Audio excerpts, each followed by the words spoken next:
Hello guys, welcome to my YouTube channel teach to learn. तो चलिए, जो हमने एनसीईआरटी की सीरीज़ स्टार्ट करी हुई है, जिसमें हमने क्लास 8th के ऑलरेडी 9 चैप्टर्स कंप्लीट कर लिए हुए हैं। और आज की वीडियो में हमारा 10th चैप्टर जो कि साउंड है वो भी कंप्लीट हो जाएगा, ये हमारे आज के इस लास्ट टॉपिक के साथ। अगर आपने अभी तक प्रीवियस वीडियोस नहीं देखी हैं तो आप डिस्क्रिप्शन में दिए गए लिंक से उन्हें देख सकते हैं। तो चलिए हम आज अपना लास्ट टॉपिक स्टार्ट करते हैं, जो कि क्या है, नॉइज़ पोल्यूशन। अब आपको सभी को एयर पोल्यूशन के बारे में तो पता ही होगा। एयर पोल्यूशन आखिर होता क्या है? What is air pollution? Presence of unwanted gases, मतलब कि कुछ अनवांटेड गैसेस और अनवांटेड पार्टिकल्स जब एयर में प्रेजेंट होते हैं तब हम उसको क्या कहते हैं? एयर पोल्यूशन कहते हैं। तो यहाँ से डायरेक्ट आपसे क्वेश्चन पूछा जा सकता है, what is air pollution? Presence of unwanted particles and gases in air is called air pollution. Similarly, the presence of excessive और अनवांटेड साउंड, मतलब कि जैसे अब एयर में तो गैस और पार्टिकल्स होते हैं, उसी तरह अगर एयर में प्रेजेंस ऑफ, मतलब इन्वायर में अगर एक्सेसिव और अनवांटेड साउंड प्रेजेंट होगा तब हम उसको क्या कहेंगे? नॉइज़ पोल्यूशन कहेंगे। तब वो क्या हो जाएगा? नॉइज़ पोल्यूशन हो जाएगा। Can we list some sources of noise pollution? तो अब नॉइज़ पोल्यूशन आखिर होगा कैसे? कि जब कुछ बहुत ज़्यादा साउंड इन्वायरमेंट में प्रेजेंट होगा, तो क्या आप इसके कुछ मेजर सोर्सेज के बारे में बता सकते हैं कि जिससे नॉइज़ पोल्यूशन और अनवांटेड साउंड इन्वायरमेंट में जा रहा है? तो major cause of noise pollution are sounds of vehicle. अब जो मेजर कॉज है नॉइज़ पोल्यूशन का वो क्या है? व्हीकल्स का साउंड, जो रोड पे चल रहे व्हीकल्स हैं उनमें जब हॉर्न्स पूरे बज रहे होते हैं तो वो सारे sounds. Explosion including bursting of crackers, जब पटाखे बहुत ज़्यादा जलाए जाते हैं तो उनसे प्रोड्यूस होने वाला साउंड। मशीन्स से प्रोड्यूस होने वाला साउंड, लाउड स्पीकर से प्रोड्यूस होने वाला साउंड, और एट्सेट्रा बहुत सारे साउंड्स जो भी बेवजह इन्वायरमेंट में डाल दिए जाते हैं, वो सारे साउंड्स इस नॉइज़ पोल्यूशन के कॉज में आ जाएंगे।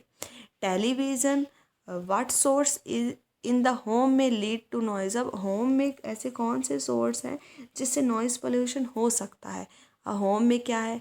Television and transistor radio at high volume, मतलब कि अगर हम टेलीविज़न या ट्रांजिस्टर रेडियो चला रहे हैं बहुत ज़्यादा हाई वॉल्यूम पे तो वो भी कॉज करता है साउंड पोल्यूशन को। Some kitchen appliances, desert cooler, air conditioner, all contributes to air noise pollution.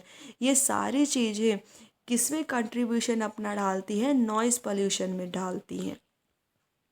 What are the harms of noise pollution? अब हमने यहाँ पे पूरा देखा कि आखिर नॉइज़ पोल्यूशन होता क्या है। जब भी अनवांटेड साउंड इन्वायरमेंट में प्रेजेंट होता है तो उसको हम नॉइज़ पोल्यूशन कहते हैं। इसके सारे कॉज हमने देख लिए, क्रैकर से, व्हीकल से, होम में, टेलीविज़न से, एसी से, इन सभी से। अब व्हाट आर द हार्म्स? अब जो हम नॉइज़ पोल्यूशन की बात कर रहे हैं तो आखिर इससे हार्म क्या है, इसका नुकसान क्या है?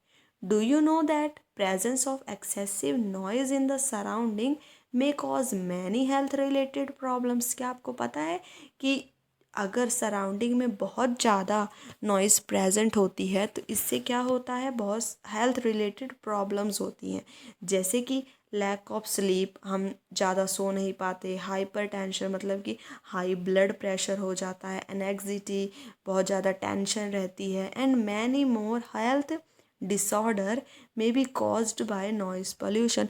और इसी तरह की बहुत सारी हेल्थ प्रॉब्लम्स नॉइज़ पोल्यूशन से होती हैं। A person who is exposed to a loud sound continuously may get a temporary और even permanent impairment of hearing. मतलब कि अगर कोई पर्सन है जो कंटिन्यूसली बहुत ज़्यादा लाउड साउंड में है, मतलब वो वहाँ पे रहता है अब किसी भी कारण से, तो उसको टेम्परेरी या फिर परमानेंट हियरिंग इम्पेयरमेंट हो सकती है, मतलब कि वो बहरा हो सकता है। अब नेक्स्ट हम देखते हैं measure to limit noise pollution. इसमें हम क्या करेंगे कि नॉइज़ पॉल्यूशन को लिमिट में करने के लिए हम क्या क्या कर सकते हैं। अब जैसे कि आप सभी को पता है, अगर हमें किसी चीज़ को फैलने से रोकना है तो हम क्या कर सकते हैं, उस चीज़ की शुरुआत को ही ख़त्म कर दें, तो ना तो वो चीज़ फैलेगी, ना ही हमें उससे नुकसान कोई होगा। तो सिमिलरली यही तरीका हमें यहाँ भी अपनाना है कि नॉइज़ को कंट्रोल करने के लिए हमें इसके सोर्स को ही कंट्रोल करना होगा। But how can this be achieved? तो इसके लिए हम क्या कर सकते हैं, we install silencing device in aircraft engine, transport vehicle, industrial machines and home appliances. अब हमें क्या पता है कि ये सारे क्या हैं, सोर्स ऑफ नॉइज़ पोल्यूशन है। तो हम इसी सोर्स ऑफ नॉइज़ पोल्यूशन में ही हम क्या करेंगे, साइलेंसिंग डिवाइस जब हम इंस्टॉल कर देंगे तो इससे निकलने वाला जो साउंड था वो फिर प्रोड्यूस ही नहीं होगा। और अगर साउंड ही नहीं प्रोड्यूस होगा तो फिर कौन सा साउंड, अनवांटेड साउंड इन्वायरमेंट में जाएगा, और फिर ना तो कोई साउंड इन्वायरमेंट में जा पाएगा और ना ही इससे होने वाला पॉल्यूशन मीन्स नॉइज़ पॉल्यूशन हो पाएगा। तो इसका मतलब क्या किया हमने कि जो सोर्स था जहाँ से साउंड प्रोड्यूस हो रहा था, अनवांटेड साउंड जहाँ से प्रोड्यूस हो रहा था, हमने उसी को ख़त्म कर दिया। तो ये तो हो गया कि हमने इन सभी सोर्स से प्रोड्यूस होने वाले नॉइज़ को ख़त्म किया। But how can the noise pollution be controlled in residential area? तो उसके लिए हम क्या कर सकते हैं, all noisy operations must be conducted away from any residential area.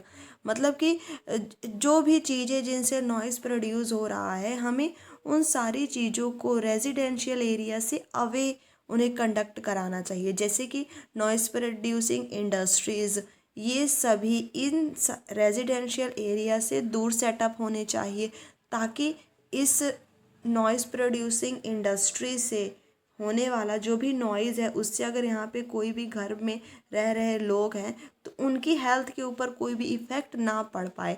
तो इस चीज़ के लिए हमें क्या करना चाहिए, जो इस तरह की इंडस्ट्रीज़ होती हैं उन्हें रेजिडेंशियल एरिया से दूर सेटअप करना चाहिए। Use of automobile horns should be minimize, मतलब कि जो भी हम हॉर्न यूज़ करते हैं वो थोड़े मिनिमाइज्ड होने चाहिए। TV and music system should be run at low volumes. जब भी हम घर में टीवी देख रहे हों या फिर म्यूज़िक चला रहे हों तो इनका वॉल्यूम जो है वो भी लो होना चाहिए। Trees must be planted along the roads and around buildings to cut down on the sound reaching the resident. अब देखिए, अब आप यहाँ पे सोच रहे होंगे कि यहाँ पे पेड़ लगाने से भला साउंड कैसे कम होगा।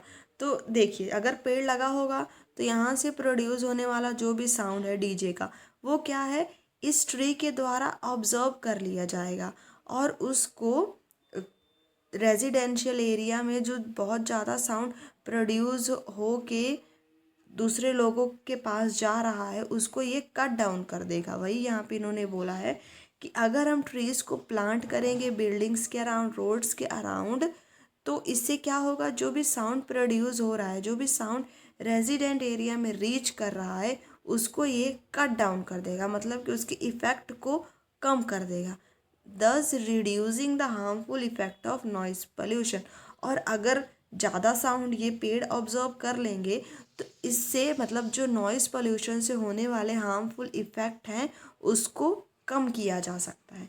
तो आप यहाँ पे देख सकते हैं कि पेड़ आखिर हमारी ज़िंदगी के लिए कितने ज़्यादा इम्पॉर्टेंट है। हमें ऑक्सीजन भी देते हैं, हमें साउंड पोल्यूशन से भी बचाते हैं, कितनी सारी चीज़ों से ये हमारी रक्षा करते हैं, एयर पोल्यूशन से भी ये हमारी हेल्प करते हैं उसको रिमूव करने के लिए। तो ये तो हमने यहाँ पे क्या देखा कि कैसे हम नॉइज़ पोल्यूशन को लिमिट कर सकते हैं व्हीकल्स में भी और रेजिडेंशियल एरियाज़ में भी।